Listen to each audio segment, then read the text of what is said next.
ሰላም ጤና ይስጥልን ውድ የዜና ላፍታ ተከታታዮቻችን ከሁሉ አስቀድመን አክብሮታዊ ሰላምታችን ይድረሳችሁ ብለናል። ለሰዓቱ የመረጥናቸውን ዜናዎች ይዘን ተገኝተናል። አንኳር ጉዳዮችን በማስተዋወቅ እንጀምራለን። ሌተናንት ጀነራል ታደሰ ወረደ በይፋ የትግራይ ጊዜያዊ አስተዳደር ፕሬዝዳንት ሆኑ። ሹመቱን ተከትሎ ጠቅላይ ሚኒስትር አብይ አህመድ በማህበራዊ ትስስር ገጻቸው ያጋሩትን መልእክት በዝርዝር መረጃችን እንመለስበታለን። የምርጫ ቦርድ ምክትል ሰብሳቢ አቶ ውብሸት አየለን ጨምሮ 3 የቦርዱ አባላት በአዲስ ሊተኩ ነው ተባለ። በዝርዝር መረጃችን እንመለስበታለን። ከውጭ ዜና ዶናልድ ትራምፕ በቻይና ላይ ተጨማሪ 50% ታሪፍ ለመጣል ማሰባቸው ከስተት በላይ የሆነ ስተት ስትል ቻይና ጠርተዋለች። በዚህ መረጃ ላይና አሜሪካ ከኢራን ጋር በቀጥታ የኒውክሌር ድርድር እያደረገች መሆኑን ትራምፕ ተናገሩ። ዝርዝር መረጃውን ይዘናል። በሌላ ዜና ደቡብ ሱዳን የአሜሪካን ቪዛ በተመለከተ እንዳስተላለፈችው መረጃ አለ። በዚህ መረጃ ላይና በስተመጨረሻም አንድ አጠር ያለች ከዩናይትድ ኪንግደም የተሰማ አስገራሚ ታሪክ ስለያዝንላችሁ እስከ ጥንክራችን ፍጻሜ አብራችሁን ቆዩ በማለት ቻናላችን ላይክ፣ ሼር እና ሰብስክራይብ በማድረግ እንድትከታተሉ አክብሮታዊ ግብዣችን ነው። አሁን በቀጥታ ወደ ዝርዝሩ እንውሰዳችሁ። ሌተናንት ጀነራል ታደሰ ወረደ በይፋ የትግራይ ጊዜያዊ አስተዳደር ፕሬዝዳንት ሆኑ። ጠቅላይ ሚኒስትር አብይ አህመድ በዚህ ላይ የሰጡትን ሐሳብ እንደሚከተለው ይቀርባል። ባለፈው አንድ ወር ገደማ የኢትዮጵያን ሕገ መንግስት የፕሪቶሪያን ስምምነትና የዲፕሎማቲክ ማህበረሰቡ ምክክር በማከል ሰፊ ውይይቶች ሲካሄዱ ቆይተዋል ብለዋል። የአቶ ጌታቸው ረዳ የስልጣን ዘመን በህጉ መሰረት ሲያበቃ የሚቀሩ ቁልፍ ስራዎች የሚከናወን አካል ጊዜያዊ መንግስቱን መቀጠል አለበት የሚል ድምዳሜ ከተያዘ በኋላ ይህንን ሽግግር ማን መርቶ ከግብ ሊያደርስ ይችላል የሚሉ ውይይቶችን ስናደርግ ቆይተናል ሲሉ ገልጸዋል። ዛሬ በይፋና በሰላማዊ መንገድ በአዲስ ባህል የስልጣን ሽግግሩንና ግብብሎሹን ለማካሄድ የተዘጋጀ ፕሮግራም መካሄዱን ማሳውቀዋል። ጀነራል ታደሰ ባለፉት 2 ዓመታት የአቶ ጌታቸው ምክትል ሆነው ያገለገሉ ሰው ናቸው ያሉት ጠቅላይ ሚኒስትሩ ባለፉት 2 ዓመታት የነበሩ ድካሞችና ጥንካሬዎችን በግልጽ የሚገነዘቡ ሰው ናቸው ብለዋቸዋል። አሁን ትግራይ ውስጥ ያለውን ክፍተት ሞልተው ወደፊት ሊወስዱ ይችላሉ የሚል እምነት በብዙ አካላት የታመነ ነው። የትግራይ ህዝብ የጠማው ሰላምና ልማት እንደ ሌሎች ወንድሞቹ ወጥቶ መግባት መሻትን ስናሳካ ለኢትዮጵያም ለአፍሪካም እጅግ ጠቃሚ የሆነ ነገር ሰርቶ ለማለፍ ታሪክ የሰጣቸውን እድል እንደሚጠቀሙበት ተስፋ አደርጋለሁ ብለዋል። የምርጫ ቦርድ ምክትል ሰብሳቢ አቶ ውብሸት አየለን ጨምሮ 3 የቦርዱ አባላት በአዲስ ሊተኩ ነው ተባለ። የሶስቱን አዲስ የምርጫ ቦርድ አመራሮቹ ለመመልመል የተዋቀረው ኮሚቴ ከዛሬ ጀምሮ ጥቆማ መቀበል እንደሚጀምር አስታውቋል። ጠቅላይ ሚኒስትር አብይ አህመድ 8 አባላትን የያዘ የምርጫ ቦርድ አባል እጩ መልማይ ኮሚቴ እንደሰየሙ ይፋ የተደረገው ባለፈው ሳምንት መጋቢት 22 2017 ዓ.ም ነበር።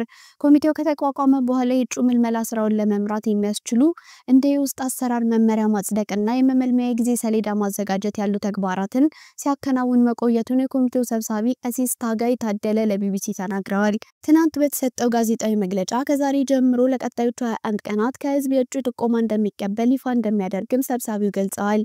ቀሲስ ታጋይ እንደሚያስረዱት እነዚህ የምርጫ ቦርድ አመራር ለመተካት ሂደት የተጀመረ የስራ ዘመናቸው የማጠናቀቂያ ጊዜው በመቃረቡ ነው ብለዋል። እጩ ጥቆማ የሚደረግባቸው የቦርድ አባላት ምክትል ሰብሳቢ አቶ ውብሸት አየለ እንዲሁም ዶክተር አበራ ደገፉና ብዙ ከተተ ናቸው።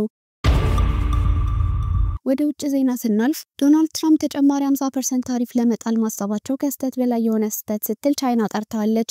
ዶናልድ ትራምፕ ተጨማሪ 50% ቻይና ላይ ለመጣል ዝተዋል። ቻይና በበኩሏ እስከመጨረሻው ለመታገል ቃል ገብታለች። ቻይና ወደ አሜሪካ የምትልካቸው ሸቀጦች ላይ ቻይና የጣለችው 34% ታሪፍ የማይነሳ ከሆነ ተጨማሪ 50% ታሪፍ ቻይና ላይ እንደሚጥል አስታውቀዋል። ቻይና የትራምፕ ማስፈራሪያ ከስተት በላይ የሆነ ስተት ብላ ጠርተዋለች። ቻይና የንግድ ሚኒስትር የአሜሪካን ውሳኔ ፈጽሞ እንደማይቀበለው ተናግሯል። እስከመጨረሻው ለመዋጋትም ቃል ገብቷል። ሚኒስትሩ የትራምፕን ዛቻና ከስተት በላይ የሆነ ስተት ብሎታል። ሁሉም የታሪክ እቅዶች እንዲወገዱና የአሜሪካና የቻይና ልዩነቶች በውይይት እንዲፈቱ ጠይቋል። ባለፈው ሳምንት ቻይና ላይ ለጣሉት ታሪፍ በምላሹ ቻይና 34% ታሪፍ እንደምትጥል አስታውቃለች።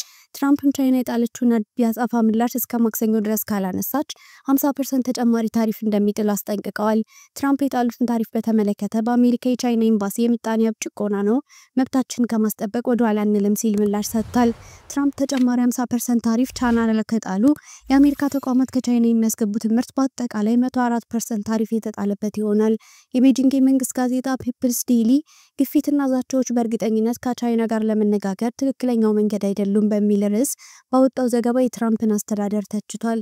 የቻይና የውጭ ንግድ በጫና ውስጥ ጥንካሬን አሳይቷል። የቻይና ኢኮኖሚ ሁሌም ልማትና እድገትን አስጠብቆ ቆይቷል። በአንጻሩ ዩናይትድ ስቴትስ የንግድ ጉድለቶችን የመቀነስና የማኑፋክቸሪንግ ግቦችን ግቦችን ማሳካት ባለመቻሏ ብቻ ሳይሆን በራሷ ኩባንያዎችና ሸማቾች ላይ ኪሳራ ደርሷል ሲልም ገልጿል። ይህም የዓለም ሁለት ትልቅ ምጣኔ ሀብት ሀገራትን የንግድ ጦርነት እንዳያባብስ ሰግቷል። ትራምፕ በትሩዝ ሶሻል ገጻቸው ከቻይና ጋር ስለ ታሪፍ እንድንነጋገር የተያዘው እቅድ ተሰርዟል ማለታቸውም ተዘግቧል። አሜሪካ ከኢራን ጋር በቀጥታ የኒውክሌር ድርድር እያደረገች መሆኑን ትራምፕ ተናገሩ። አሜሪካና ኢራን በኒውክሌር ስምምነት ላይ ቀጥታ ውይይት ቅዳሜ ዕለት እንደሚጀምሩ ዶናልድ ትራምፕ ተናገሩ።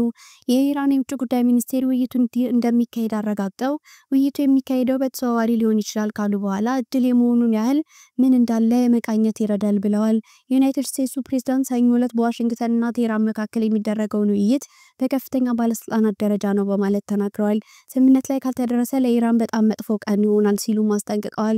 ባለፈው ወር የኢራን ከፍተኛ ሃይማኖታዊ መሪ አያቶላ አሊ ካሜኒ አሜሪካ ያቀረበችውን የቀጥተኛ ንግግር ጥያቄ በይፋ ውድቅ ካደረጉ በኋላ ዶናልድ ትራምፕ በኢራን ላይ ወታደራዊ እርምጃ ሊወስዱ እንደሚችሉ ተናግረው ነበር። ትራምፕ ውይይት ለማድረግ ቀጠሮ መያዙን የተናገሩት ከእስራኤሉ ጠቅላይ ሚኒስትር ቤንያሚን ኔታንያሁ በዋይት ሃውስ ከተገናኙ በኋላ ነው። ትራምፕ ቅዳሜ ዕለት ከኢራን ጋር በጣም ትልቅ ስብሰባ አለን፣ ከነሱ ጋር በቀጥታ እንነጋገራለን እና ምናልባት ስምምነት ሊደረስ ይችላል፣ ያ የሚሆን ከሆነ ጥሩ ነው ብለዋል። ትራምፕ አክለውም ድርድሩ ካልተሳካ ኢራን ትልቅ አደጋ ውስጥ ትገባለች ሲሉ የተናገሩ ሲሆን ኢራን የኒውክሌር የጦር መሳሪያ ሊኖራት አይችልም እና ውይይቱ ካልተሳካ በእውነት ለኢራን በጣም መጥፎ ቀን ይሆናል ብዬ አስባለሁ ብለዋል። ፕሬዝዳንቱ የሚደረገውን ንግግር በምን ደረጃ ላይ እንዳለ እንዲሁም የትኞቹ ባለስልጣናት እየተሳተፉ እንደሆነ ከመናገር ተቆጥበዋል። የኢራን የውጭ ጉዳይ ሚኒስቴር ዋሽንግተንና ቴህራን ሚያዝያ 4 2017 ዓ.ም በኦማን እንደሚገናኙ አረጋግጠዋል። አባክስ አራክሽ በኤክስ ገጻቸው ላይ ያለውን የምንፈትሽበት የመሆኑን ያህል እድልም ነው፣ ኳሱ በአሜሪካ ሜዳ ውስጥ ነው ብለዋል። ደቡብ ሱዳን በሌላ የአፍሪካ ሀገር ዜጋ ምክንያት ዜጎቿ የአሜሪካ ቪዛ መከልከላቸውን ነቀፈች። አሜሪካ የደቡብ ሱዳንን ቪዛ መንጠቋን ተከትሎ ደቡብ ሱዳን ቅሬታዋን ገልጻለች። የሌላ የአፍሪካ ሀገር ዜጋን በተመለከተ ክስተት ምክንያት የደቡብ ሱዳናዊን ቪዛ በአጠቃላይ መነጠቁን ደቡብ ሱዳን ነቅፋለች። የአሜሪካ የውጭ ጉዳይ ኃላፊ ማርኮ ሩቢዮ ደቡብ ሱዳናውያን ቪዛ እንደሚከለከሉ አስታውቀዋል። ውሳኔውን ያሳለፉት ደቡብ ሱዳን ከአሜሪካ የተባረሩ ዜጎችን አልቀበልም ብላለች በሚል ነው። ወደ ደቡብ ሱዳን ከአሜሪካ የተላከው ሰው የዲሞክራቲክ ሪፐብሊክ ኮንጎ ዜጋ በመሆኑ ምክንያት ግለሰቡን አለመቀበሉን የደቡብ ሱዳን የውጭ ጉዳይ ሚኒስትር አስታውቋል። ግለሰቡ ለተጨማሪ ምርመራ ወደ ተላከበት ሀገር ተመልሷል ሲልም አስታውቋል። ዶናልድ ትራምፕ መልሰው ስልጣን ከያዙ በኋላ አሜሪካ ቪዛን በመከልከል የአንድን ሀገር ዜጎች በአጠቃላይ ኢላማ ስታደርግ ይህ የመጀመሪያው ነው። ትራምፕ ስደተኞችን በጅምላ እንደሚመልሱም ሲዝቱ ቆይተዋል። እህቴ ማህፀኗን ሰጥታኝ ተአምረኛ ልጅ ወለድኩ። በዩናይትድ ኪንግደም ለመጀመሪያ ጊዜ ከሌላ ሴት በተለገሰ ማህፀን ልጅ ተወልዳለች። ተአምረኛ የተባለችው ልጅ የተወለደችው ግሬስ ዴቪድሰን የተባለችው የ36 ዓመት እናት ከእህቷ በተሰጣት ማህፀን አማካኝነት ነው። ግሬስ ማህፀኗ ጽንስ መሸከም ስለማይችል ከእህቷ በ2023 ማህፀን ተለግሶላታል። ግሬስና ባለቤቷ አንገስ ተአምረኛዋን ጨቅላ ኤሚ ብለው ሰይመዋታል። ለግሬስ ማህፀኑን የለገሰቻት እህቷ ስሟ ኤሚ ስለሆነ ነው ለልጅቷ ተመሳሳይ ስም የተሰጣት። ኤሚ በተለገሰ ማህፀን የተወለደች የመጀመሪያ ልጅ ሆና በዩኬ ተመዝግባለች። እናቷ ግሬስ እንደምትለው በዩኬ በልገሳ ማህፀን የተወለደች የመጀመሪያዋ ልጅ እናት መሆን አስደናቂና ለማመን የሚከብድ ነው። ስትወለድ ምንም አይነት ስሜት እንደሚኖር ለመገመት ከባድ ነው። በጣም አስደናቂ ነገር ነው ስትል ግሬስ ስሜቷን ገልጻለች። ግሬስና አንገስ በሰሜን ለንደን ነው የሚኖሩት። ግሬስ ከእህቷ በተለገሰ ማህፀን ሁለተኛ ልጅ ለመውለድ ታስባለች። ቀዶ ሕክምናውን ያደረጉት የሐኪሞች ቡድን እንደገለጸው ግሬስ ቀዶ ሕክምናው ከተደረገላት በኋላ 3 ተመሳሳይ ቀዶ ሕክምናዎች እናቶች ተደርገዋል። እነዚህ ቀዶ ሕክምናዎች የተከናወኑት ህይወታቸው ካለፈ ማህፀን ለጋሶች በተወሰዱ ማህፀኖች ነው። ውድ የዜና ላፍታ ቤተሰቦች የሰዓቱ መረጃዎቻችን ያዳመጣችሁትን ይመስል ነበር።